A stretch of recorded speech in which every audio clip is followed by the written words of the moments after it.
It's now a great pleasure for me to welcome Kumi Naidoo. He is, since 2009, Executive Director of Greenpeace International, and I'm really very pleased that you made it to come to us and to address to us. Kumi, the floor is yours. Thank you very much.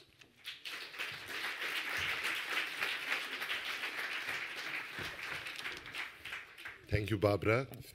Good morning, friends, colleagues, ladies and gentlemen. As an African coming to Berlin for a conference on Africa does evoke some historical memories. And I thought I should just remind you that this city actually, its hand is heavily placed on the history and the journey of Africa. And for those of you who don't know, it was in 1884, 1885 that what was variously called the Berlin Conference or the Congo Conference, and sometimes it was called the West African Conference, following a request from the Portuguese monarch to Chancellor Bismarck that a two-year conference happened where the territories of Africa were carved out to suit a European economic logic of that time.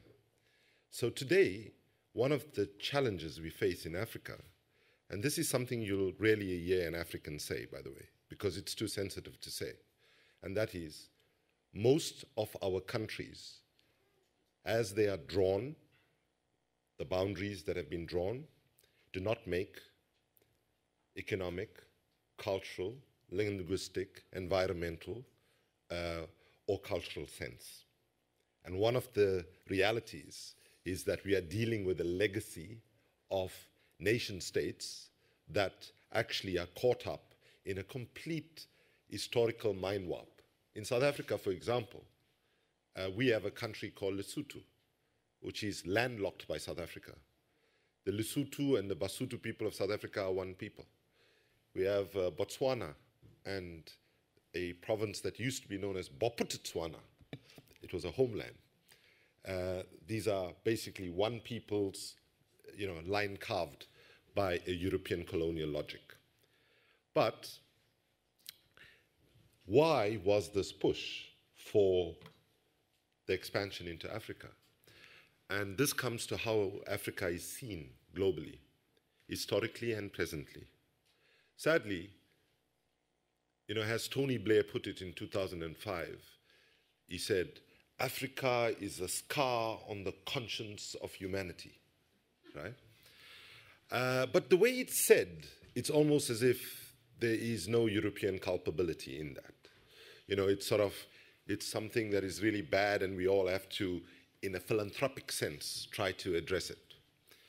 Whereas some of those historical injustices continue to be alive and kicking today when, for example, we take an issue such as agricultural subsidies in Europe, and the fact that, for example, every European cow is subsidized to a tune of €2 a day, and bear in mind, half the people on the planet almost live on less than that.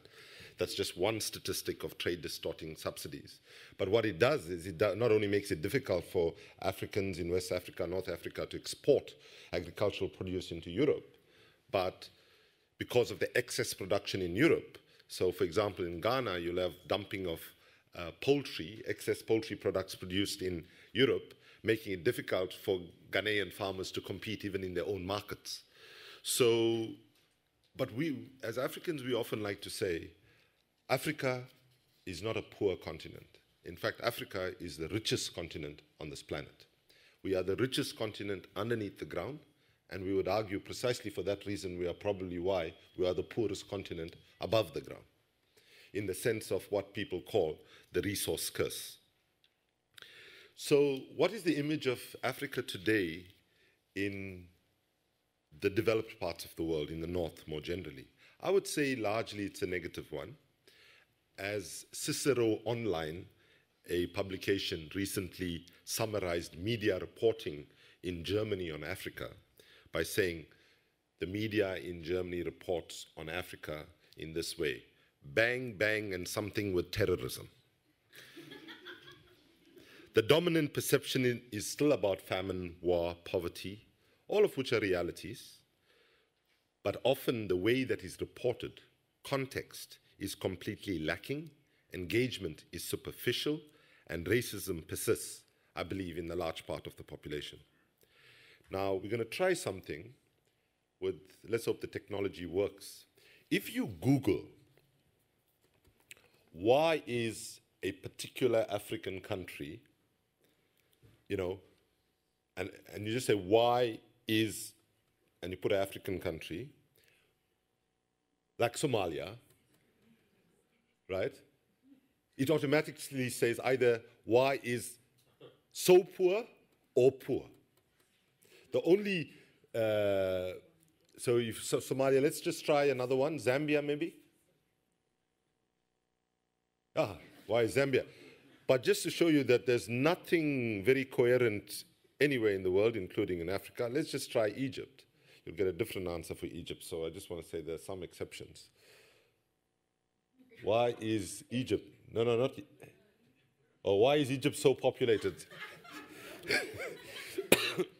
But this is just to give you a visual sense of how the perception is still one of bordering on paternalism.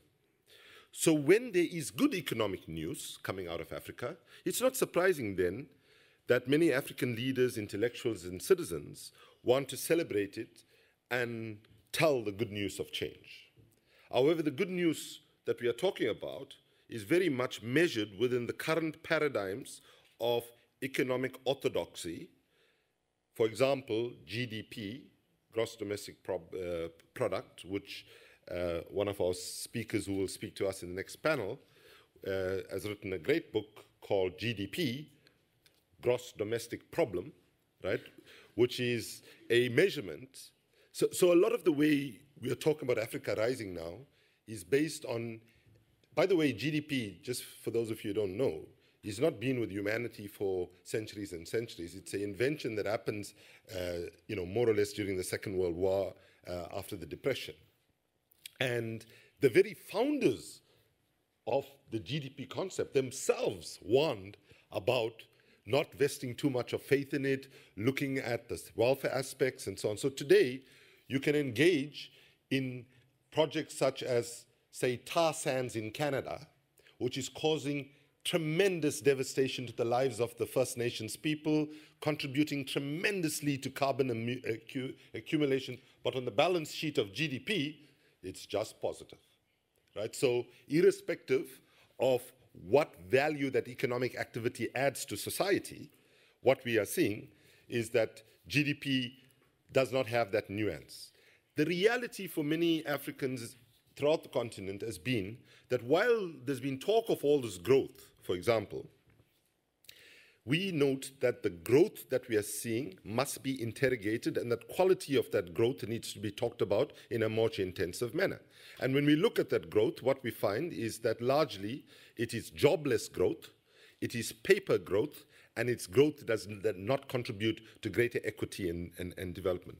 But notwithstanding that, and I don't know, maybe this is a clue that we should not get too excited about the so-called good news, because The Economist talks about Africa as an awakening giant, and maybe we because it comes from The Economist, we should probably take it with a pinch of salt. But also the World Bank starts its analysis with this statement about the situation in Africa. The economic outlook for sub-Saharan Africa is positive, with growth rising to 5.3% in 2012 and 5.6% in 2013. This growth is not going unnoticed, even in places like Germany, where your newly appointed development minister, in an interview published in Handelsblatt, had this to say: growth in Africa is at 5% and much higher in places like Ghana and the Ivory Coast. 3 out of 4 Africans own a mobile phone, and Ethiopia is leaving its socialist economic system behind and embracing a market economy. We should jump at this opportunity. Also for German technology, before others do. Can I read that to you again?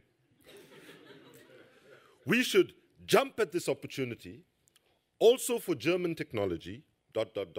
before others do. This language, dear brothers and sisters, is quite remarkably open in its neo-colonial connotations. It sounds like a new scramble for Africa, only this time as an export market, not just as a source of resources.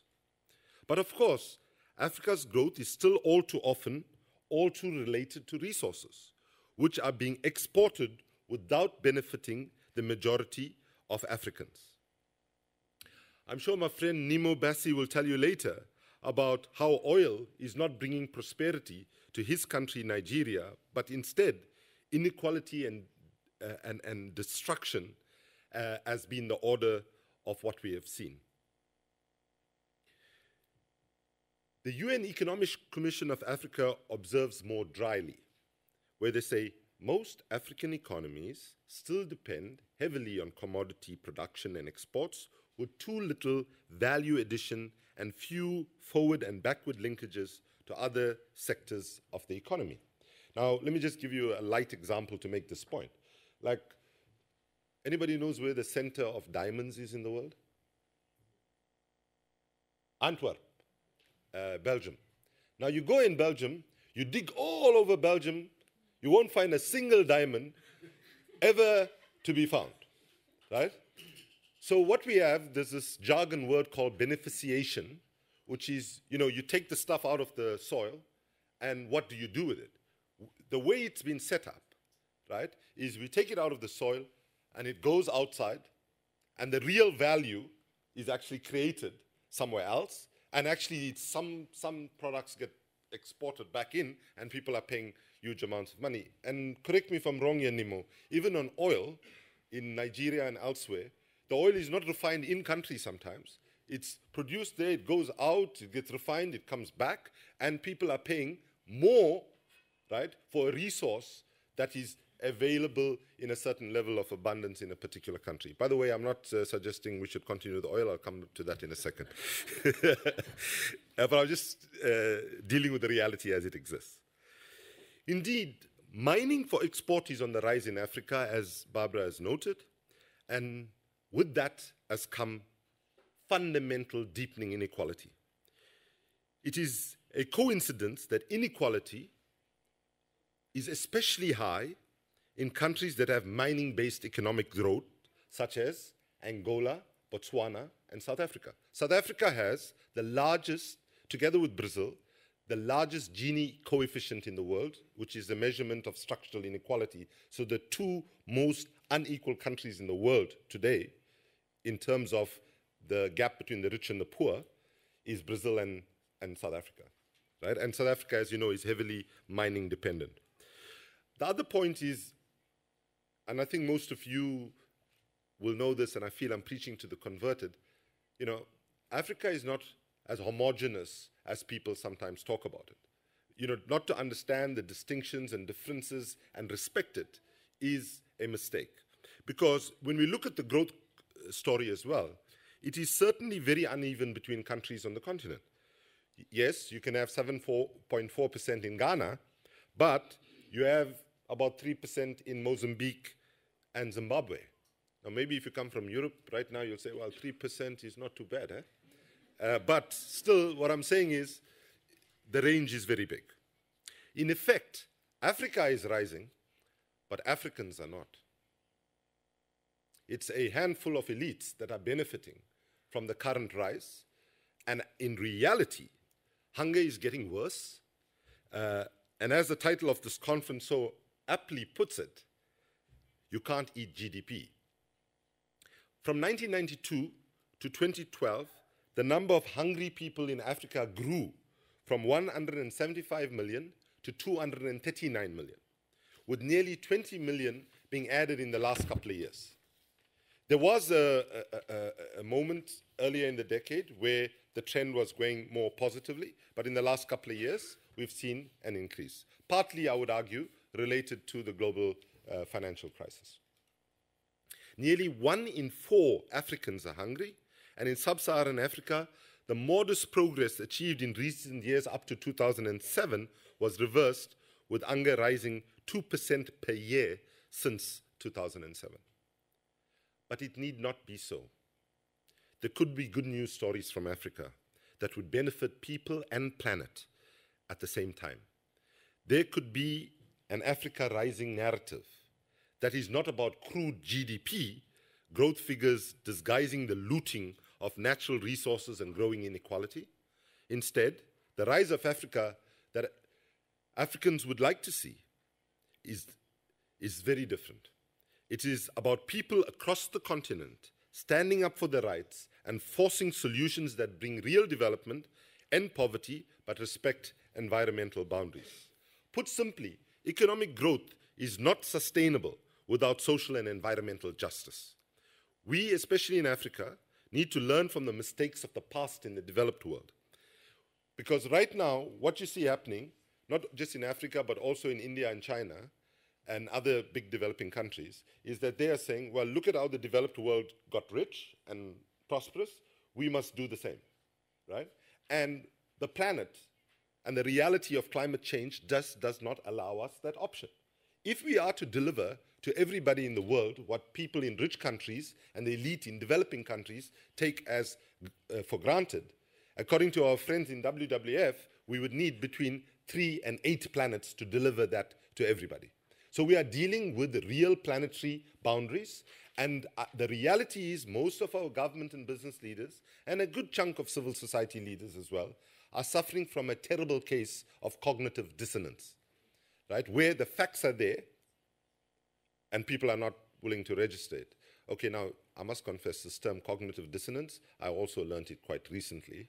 So I'm seeing a lot of confused faces in the audience. So what I'm going to do, I'll take 30 seconds to give you an example, not a definition. You remember when US troops finally got to Baghdad, and Saddam Hussein's communications minister was still hanging on there, and he was doing a press conference, and the media was asking him, so how long can you withstand American military power, and how's the war effort going, and so on. And then he said, oh, what war? What are you talking about? Everything's under control, and behind him, buildings are burning, bombs are dropping, and so on. And that is how our political and business leaders, with exceptions, are dealing with the climate crisis that puts very clear boundaries on what we should be thinking about in terms of reconfiguring our economies. So let me quickly then conclude by just saying, what are the things we would like to see happen? So firstly, if the so-called international community, I say so-called because quite often this term is another abused term, is serious about supporting Africa's development and sustainability, first, the debts of African governments must be written off so that they are not forced to sell the precious resources simply to service the debt. Second, the very international financial institutions that caused so many of the problems in Africa need to invest in the solution. And in particular, we're referring here to the World Bank and the IMF. They need to start financing an energy revolution based on energy efficiency and sustainable renewable energy strategies. The energy portfolios must be invested 100% into sustainable renewables and energy efficiency. Now, I know some of you think, oh, this guy is completely crazy, he's living in a different world, it's never going to happen. But I want to tell you, let's be very clear. What we are saying, history is going to absolve us, we know for sure. What we are often told is the reality is, you have to conform to, be realistic. That's very romantic, that's very idealistic. And I would like to just recall the words of Martin Luther King when he once said, in psychology, we are expected to be adjusted, well adjusted. If you are maladjusted, then you have a problem. And he said, I actually don't want to be well adjusted to inequality, to racism, to poverty, and so on. And the reality we have is too many people in the world accept too many things as given, unchangeable, and as gospel truths. Like, for example, when people talk about the market, The way people talk about the market, you think that, Jesus Christ and all the other religious leaders got together themselves and created the market. But the market is a human construction that is within human capability to actually direct. So the third thing, we need governments to agree to bring absolute consumption of renewable and non-renewable resources and the impacts of their extraction within planetary boundaries in a fair and equitable manner. So the question to Chancellor Merkel is, will she demand such an agreement, or is she instead going to just join a development minister in making sure German companies export more to growing regions, whatever the consequences for our climate and for our children and their future? African governments also must realize that these resources are the basis for their long-term development and should therefore not be exported at any cost. More and more countries are realizing this, with China starting to restrict exports of some key resources. They need to be supported in this by changed world trade rules, which must give governments the policy space they need to protect their resource base. How many of you, just a show of hands, how many of you are following a little bit the WTO negotiations over the last decade? Okay, during the break, go speak to those people, those of you who have not been following it, and they'll tell you a horrific story. The current trade negotiation round is supposed to be the Doha development round. It started in 1997, right? And, 2001, 2001. After the, and I've been to some of those things, and I can tell you, the leaders of the rich countries of the world who benefit from the current trade rules show very, very limited political will to create a more just, equitable trading system. And sadly, this happens, and they can get away with it partly because the big emerging economies sometimes put their interests way above the small, less developing, the least developed countries. So I also understand this. When you think of the developing countries today, you cannot see them as a homogeneous bloc. They are, the BRICS countries, for example, Brazil, Russia, India, China, South Africa, for example, are in a very different situation from the small island states of the Pacific region, for example. So aside from the energy revolution, we need to urgently address how to make development work for the people and preserve Africa's forests. One of the most precious global assets that we have in terms of climate protection is the Congo Basin forests. And right now, it's pretty much out of control what we're seeing happening there. The international community must stop encouraging and financing the expansion of large industrial logging concessions into the remaining intact forests under the guise of so-called sustainable forest management. The prevailing model of industrial logging concessions, which put millions of hectares of forest into the hands of a few largely European and increasingly Asian companies, is based on corruption, fraud, and exploitation of underpaid labor, a sad reminder of colonial times. So to end, I thought good to end with good news, because I was speaking at a conference in the United States recently and talking about how we're running out of time on climate change, and an irate woman in the audience put up her hand and said, "Have you ever heard of Martin Luther King?" I said, "Yes." And she said, "Do you know what his most famous speech is called?" I thought it was a trick question, so I very tentatively said, I have a dream? She said, "Yes, it was I have a dream. But when I hear you speak, it sounds like you have a nightmare." And this is a real challenge for us right now. Because if we speak truth to power, we're either called alarmists or we're called unrealists or romantics, right? And the reality is, certainly speaking for myself and speaking for Greenpeace and for the other movements that we work with, we are not prepared to accept the status quo anymore. The status quo is driving us down a path of destruction, and we do not particularly care much if the cognitive dissonance that exists in power circles call us dreamers, romantics, and so on, because the alternative of not being that is not destroying the planet. By the way, this is not about saving the planet, by the way. The planet doesn't need saving. Let's just be very clear. If humanity warms up this planet to the point where we as the human species cannot exist on this planet, the planet will still be here. Yes, it'll be bruised and battered, but if we are out of the way, forests will replenish, oceans will replenish, and in fact the planet will be in a better way if we screw it up and cannot live here any longer. But to end on some good news. While we can't eat GDP, we can make it possible for local communities to eat their fish again, rather than have it stolen by foreign trawlers and end up on the plates of people all around the world when the people in the closest proximity of the fish cannot access it. If the people rise and the politicians dare to put the interests of the people first, Africans can eat and prosper.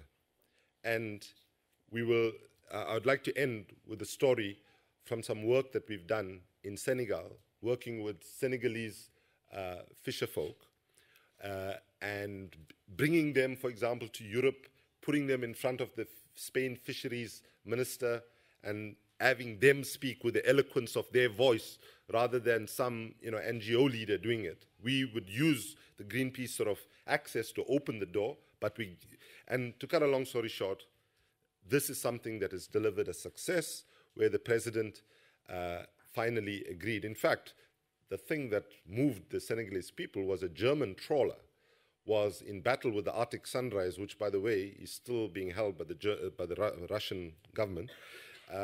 And a young Lebanese Greenpeace activist almost got killed because the German trawler, when they were trying to cut those massive nets that take everything, she was deliberately almost jerked into the net.